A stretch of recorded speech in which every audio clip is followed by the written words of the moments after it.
All right, guys, let's talk about personality theories and how they come about. So, personality is that consistent thing that every person does in the majority of situations, and a trait is the inside of that. So, it's going to be that specific thing that you see most often within a person, and maybe you have or similar traits to other people, but maybe not the same personality. Within those, we've got a couple different ways to look at traits. Your cardinal traits are going to be the strongest, and it's going to impact you the most. And it can be the one or two really big traits. Maybe with like Hitler, you are a really good public speaker, or with Gandhi, you are very quiet, but you're observant, so people pay attention to what you say. So there's going to be a big difference between those two things. And then you have your central traits, and these are going to be the basic common traits that you see in almost every human. Shy, funny, loud, that type of stuff. It's going to be the common ones. Don't forget that we're not talking about over the top. We're talking about basic understanding. Secondary traits are going to be the ones that only come out in outbursts.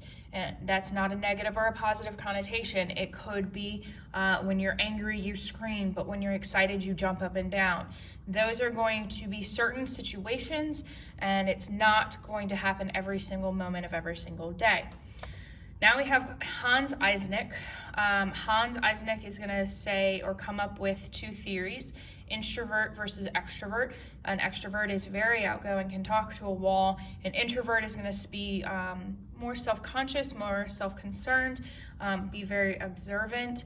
And then he comes up with the emotional stability versus emotionally unstable. These are going to correlate with extrovert and introvert. Emotionally stable people correlate. That doesn't mean it's always a thing with an outgoing person, an extrovert, whereas an emotionally unstable person goes with an introvert.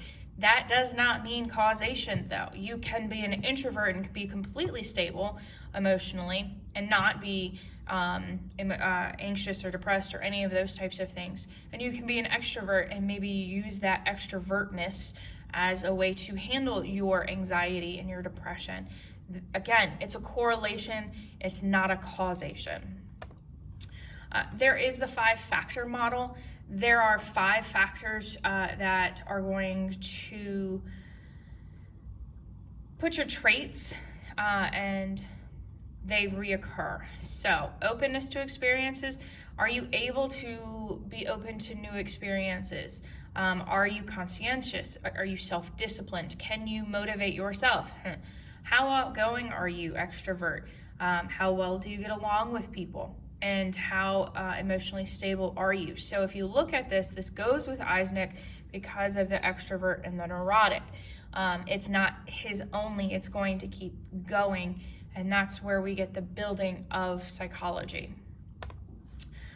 So Freud remember, he is going to be a big piece of a lot of psychiatry. Whether you agree with him or don't agree with him, he is going to be the one that pushes a lot of information forward. So he says that your personality is formed by the time you're 5, and it doesn't change after that.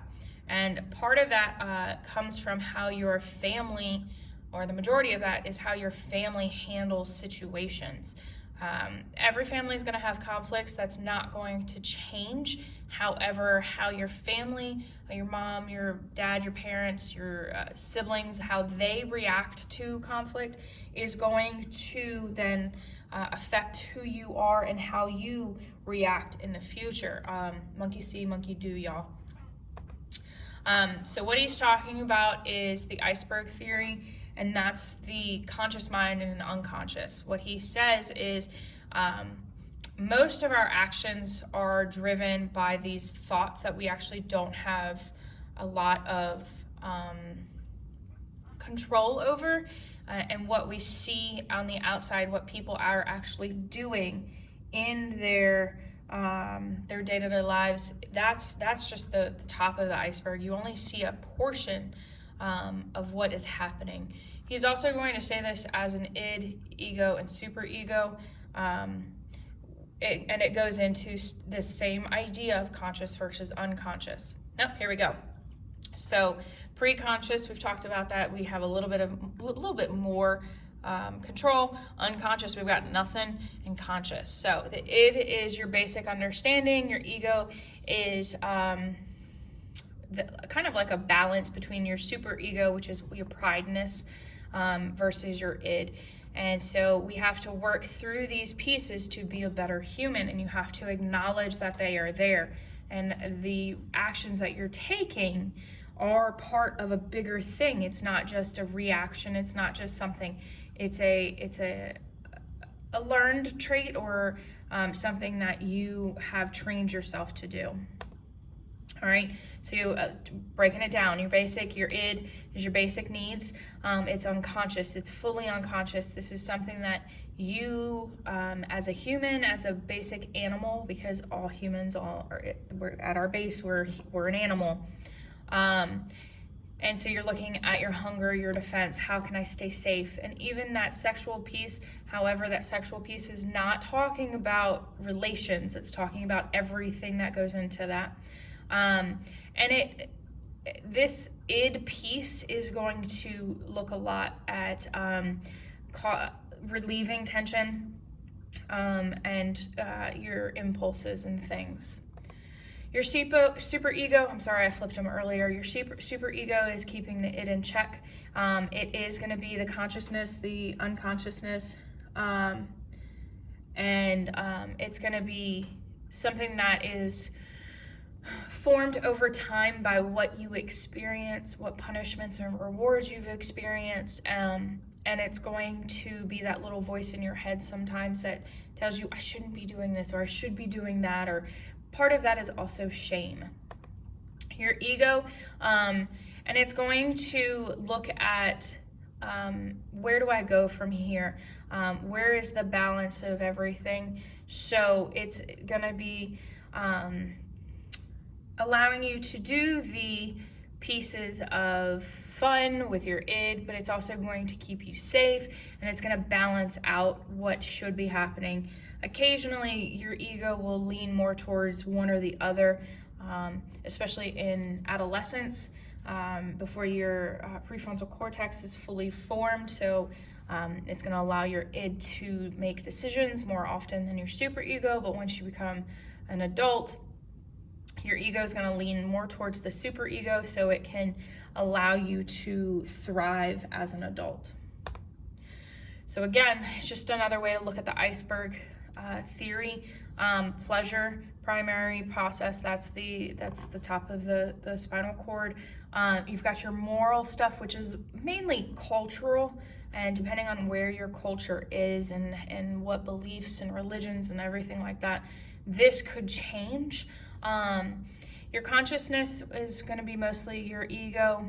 This is the reality. This is secondary. It's not going to be what you initially want to do. And your initial stuff isn't wrong. We just have to put it against the morality of your culture. And so we have to play all of these off of each other so we can make sure that you are, as a human, in the best setup. So when we're talking about the unconscious, we can't really go through it too much. There's a couple ways that psychiatrists and psychologists have said that we can analyze it. So just randomly talking to talk. Free association, which is I give you a word, you give me your thought back. You could do free association or with writing. So you just write and you set a timer, and what happens is the first 5 minutes is everything on your consciousness, and then you just start. You give yourself a 30-second to a minute break without touching any technology, and maybe you get through it and you push on to the unconscious of what's really going on in your brain, what's really going on in your unconsciousness, your dream analysis. And that, again, is going to be very interesting because a lot of people are against dream analysis because there's too many interpretation of dreams. And then you have your hypnosis. Hypnosis is kind of the same. You have to be aware of the prejudice against it. You have to be able to actually go into hypnosis. So there's a lot of pieces to this. It's an internal thing you have to go through. You cannot do it externally. You have to want to go through it. It's uncomfortable to analyze your unconscious. It's uncomfortable to look at your personality traits. It's uncomfortable to work through the issues. But a lot of the literature is saying that the more you are able to go through it, the better off you will be in the long term. This is where we get to defense mechanisms. Now, defense mechanisms are going to be used a lot in your life. You might not notice that you do it, but you probably do. You've got repression, which is where you shrink down a memory or an event so you don't have to remember it as clearly. Rationalization, well, that person didn't mean to do it, and I was being this to them, so I kind of deserved it. And it's just a way to rationalize or justify it in your own brain. Regression is returning to bad behaviors. If we're thinking about regression in an animal, say you're training your dog and you've trained them to pick up a pillow anytime somebody knocks on the door. Well, a regression would be reverting back to running and jumping on the person at the door. They break that, or so it's going to in a human, it would be something traumatic happened and you revert back to a time that was very safe for you.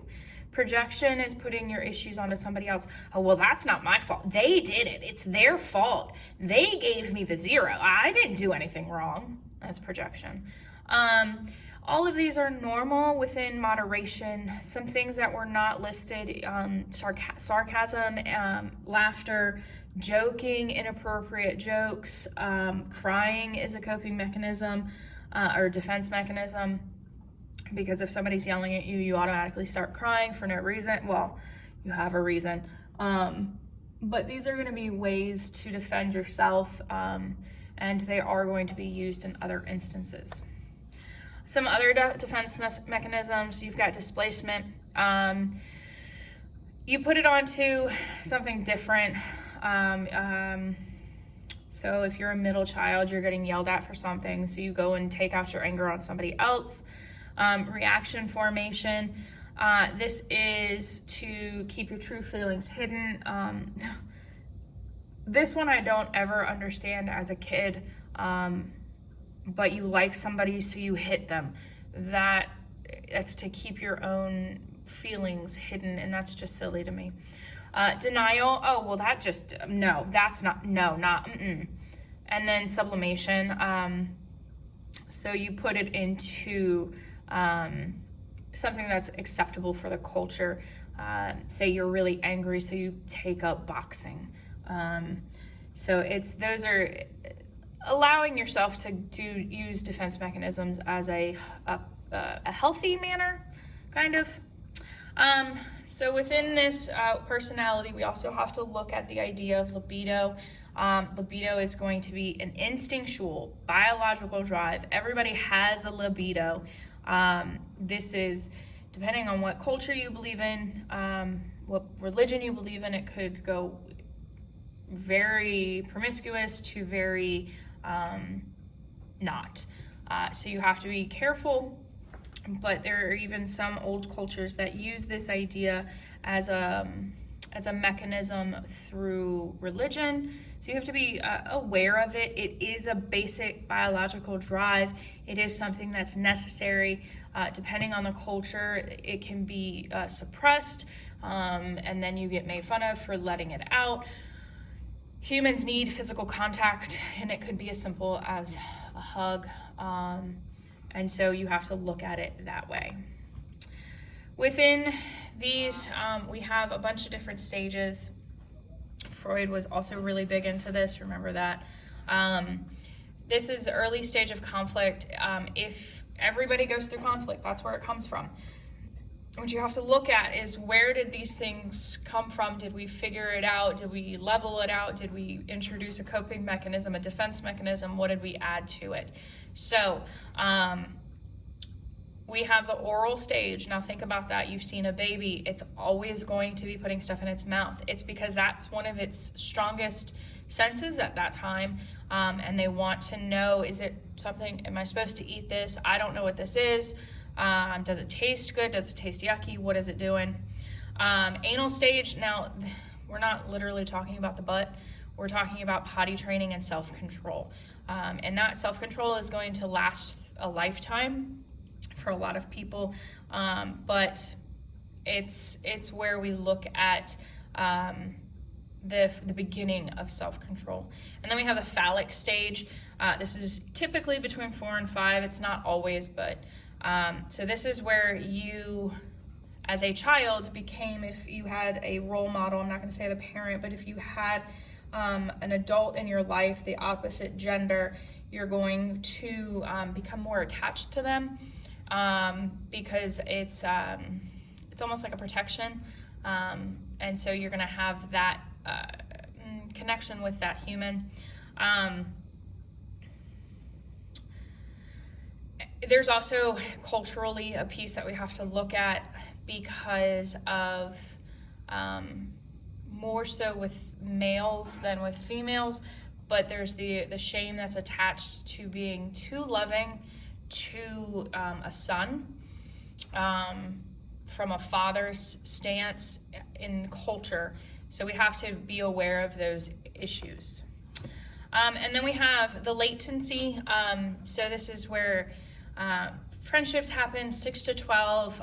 This is where a lot of things are pushed down. It's not the focus on a lot of things. You're gonna focus on school. You're gonna focus on outside things, not internal things, because puberty hasn't hit yet. As soon as puberty hits, now latency is gonna stick around until you hit puberty. Once you hit puberty, you automatically go to this next one, and that's where you stay. And this is where you become aware of either who you are or who you want to be. And this is where a lot of the problems today come from. There's no new conflicts, but past conflicts are coming up. Some people agree with this, some people don't. Again, it's a theory. So what it's looking at between latency and genital, we're figuring out where do we fit into the world, and how do we portray ourselves in the world.